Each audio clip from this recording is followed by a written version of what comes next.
Hello everyone, welcome back to our channel. आज इस video में हम बात करने वाले हैं नीट एंट्रेंस एग्जाम के बारे में। न्यू पैटर्न्स क्या क्या है इसके एग्जाम के और क्या क्या चेंजेस हुए हैं लास्ट ईयर से, वो सब आज हम इस वीडियो में जानेंगे। अगर आप भी फ्यूचर में नीट देने के बारे में सोच रहे हो तो आपको फुल इन्फॉर्मेशन होनी चाहिए उस फील्ड के बारे में जिसमें आप जाने के सोच रहे हो।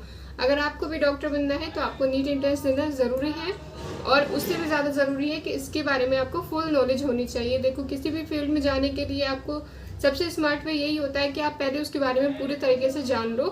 Please don't skip the video, पूरा इस वीडियो को देखना ताकि आपको फुल इन्फॉर्मेशन मिल सके और एक भी इम्पॉर्टेंट पॉइंट बीच में ना छूटे, इसलिए आपको पूरा इस वीडियो को देखना है।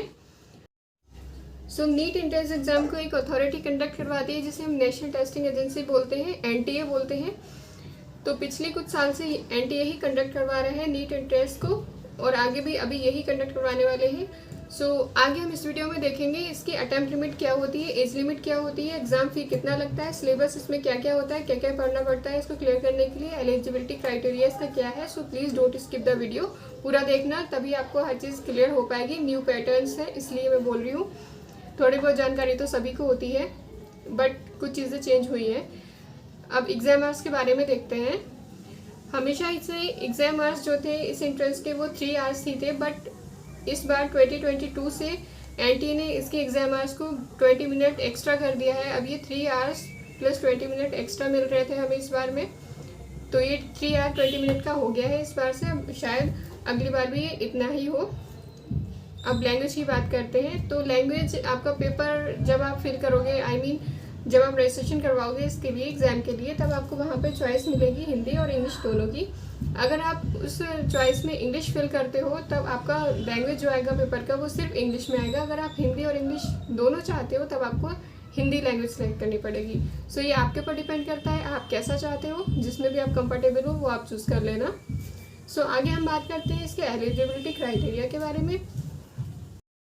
अब देखते हैं इसके एलिजिबिलिटी क्राइटेरिया क्या है, आपके पास क्या क्या क्वालिफिकेशन होनी चाहिए नीट एंट्रेंस एग्जाम को देने के लिए। सबसे पहले आपके पास होना चाहिए कि आप 12th पास आउट होने चाहिए। सब्जेक्ट इसके लिए आपके पास होने चाहिए physics, chemistry, biology plus English. तो ये 4 सब्जेक्ट आपके पास होने कंपलसरी है इस एंट्रेंस एग्जाम को देने के लिए। और अगर आपने पहले पीसीएम से किया है 12th आपका, यानी कि मैथ्स आपने 12th में पहले ली थी और अभी आप बायो लेना चाहते हो एक एज अ एडिशनल सब्जेक्ट, तो आप उसके बाद बायो लेकर भी ये एंट्रेंस एग्ज़ाम दे सकते हो, उसमें भी कोई दिक्कत नहीं है। अब बात करते हैं इसके लिए परसेंटेज कितनी रिक्वायर्ड होती है। जनरल की होनी चाहिए 50%, 4 चारों सब्जेक्ट के मिलाकर। बस कंडीशन एक ये है कि आप इन चारों सब्जेक्ट में पास होने चाहिए।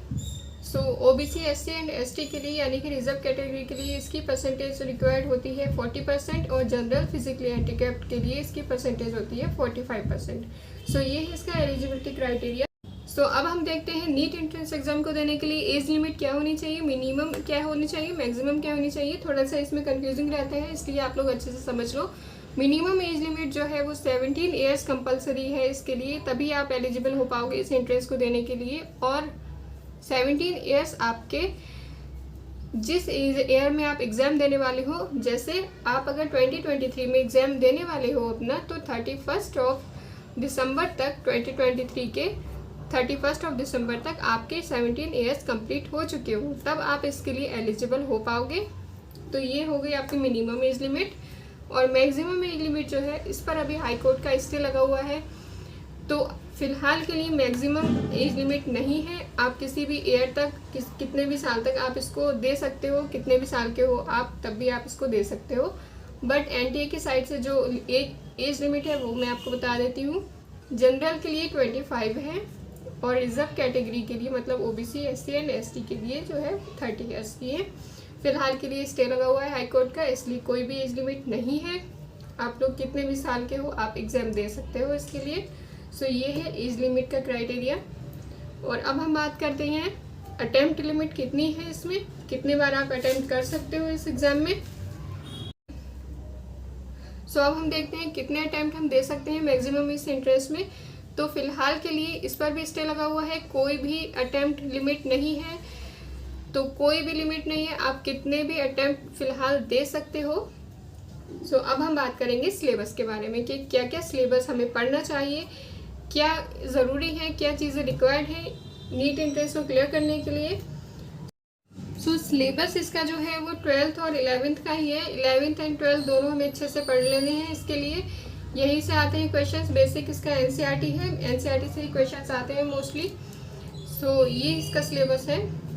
सो अब हम बात करते हैं कि एग्ज़ाम का पैटर्न क्या है, न्यू पैटर्न क्या है एग्ज़ाम का। सो देखिए, सो एग्ज़ाम पैटर्न में आपको मल्टीपल चॉइस क्वेश्चंस दिए जाएंगे। मतलब आपको एक क्वेश्चंस की मल्टीपल चॉइस दी जाएंगी, आपको उसमें सिलेक्ट करके लगाना है सही वाला आंसर। OMR शीट आपको दी जाएगी, उसमें सर्कल्स होते हैं, उसमें फिल करना होता है। सो इसमें 200 क्वेश्चंस आपको दिए जाते हैं ओवरऑल, चारों सब्जेक्ट के, मतलब केमिस्ट्री, बॉटनी, जूलॉजी और फिजिक्स के 4 सब्जेक्ट हो गए ये। अब इनके आपको 50-50 क्वेश्चंस आपको मिलते हैं। सो इन 200 क्वेश्चंस में से आपको ओनली 180 क्वेश्चन अटेम्प्ट करने होते हैं। 180 क्वेश्चंस ऐसे अटेम्प्ट करने होते हैं जैसे अगर केमिस्ट्री में आपको 50 क्वेश्चंस दिए गए हैं तो उसमें से आपको 5 क्वेश्चंस, यानी कि 5 क्वेश्चन की आपको चॉइस दी जाती है। आपको उसमें से ओनली 45 क्वेश्चंस करने होते हैं। हर चारों सब्जेक्ट में से आपको ओनली 45 करने होते हैं। इसमें 2 सेक्शन होते हैं, section A and section B. Section A में आपको 35 क्वेश्चंस मिलते हैं, जिसमें से ऑल कंपलसरी होते हैं हर एक सब्जेक्ट के। सेक्शन ए में 35 क्वेश्चंस होंगे, जिसमें आपको सारे क्वेश्चंस कंपलसरी होंगे करना। और सेक्शन बी में आपको मिलेंगे 15 क्वेश्चंस, जिसमें से आपको 5 की चॉइस दी जाएगी। ऑप्शनल होंगे 5 क्वेश्चंस, इसमें से सिर्फ आपको 10 क्वेश्चन ही अटेम्प्ट करने हैं चारों सब्जेक्ट के। तो ये है न्यू पैटर्न है ये एग्ज़ाम का, अभी 2 साल पहले ही आया है। सो अच्छे से आप लोग समझ गए होंगे ना। 35 क्वेश्चन कंपलसरी होते हैं। सेक्शन बी के 15 क्वेश्चन में से आपको ओनली 10 अटेम्प्ट करने हैं। 5 क्वेश्चन आपके लिए ऑप्शन है।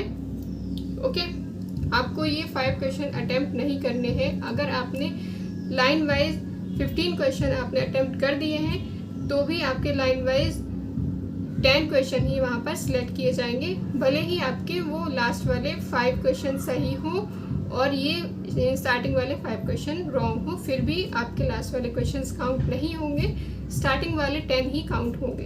ओके, आई होप आप लोग समझ गए होंगे अच्छे से। सो अब हम देखते हैं इसकी एग्जाम फी कितनी लगती है।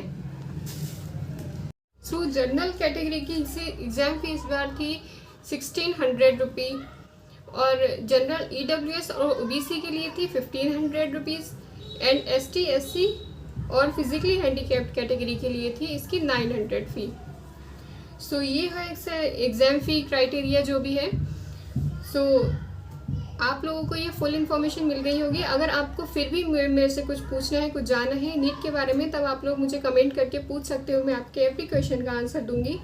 और अगर आपको वीडियो अच्छा लगा हो तो लाइक कर दो, और कोई इन्फॉर्मेशन चाहिए हो तो वो भी मुझे बता दो, मैं भी आप लोगों को वो प्रोवाइड कर दूंगी। Thank you so much.